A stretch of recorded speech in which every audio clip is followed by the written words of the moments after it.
For many war-torn countries, the arrival of the coronavirus has been slow. But now it's spreading in Gaza, Syria, Afghanistan, Iraq, and beyond. How can people in these fragile countries take preventative measures? How can you social distance yourself in an overcrowded camp? How can you wash your hands regularly when there is no running water, let alone soap or sanitizer? If corona can overwhelm well-equipped, well-functioning hospitals in Europe, what happens in Yemen, where half the healthcare facilities are not functional? Or Somalia, where there are 9 hospital beds for every 10,000 people? But it's not hopeless. We have fought other outbreaks: cholera, Ebola, scabies, and tuberculosis. We know that rapid action can help avert the worst. When cholera first hit Yemen, more than 1 million people were affected, the worst outbreak in recorded history. And cholera, unlike corona, can kill in a matter of hours through extreme dehydration. We saved lives by providing clean water, improving sanitation, and supporting hospitals with essential medicines.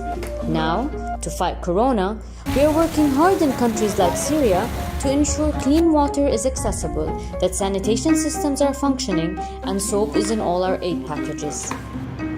To fight Ebola, which at times had a death rate of 50%, prevention was essential. Congolese Red Cross teams went door to door telling families how Ebola spreads and worked with community elders and religious leaders to talk about the symptoms and the importance of early treatment. Myths were exposed, truths were told. Now, we're working with our Red Cross and Red Crescent volunteers across the world to share accurate information about how to limit the coronavirus. When doctors and nurses get sick, people stop trusting hospitals. During the Ebola crisis, many pregnant women risked home births. Maternal fertility surged. Today, to protect healthcare workers battling corona, we're providing face masks, aprons, and gloves.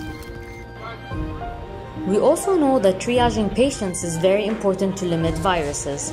In the Democratic Republic of Congo and Somalia, we're helping hospitals to separate confirmed corona patients from suspected cases and put in place isolation facilities.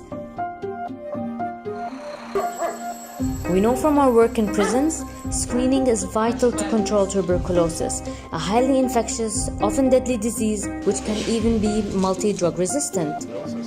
We work with authorities to disinfect detention centers and medically screen new arrivals and identify and treat those infected with tuberculosis. And it is essential that hand-washing stations are available for all, guards and detainees.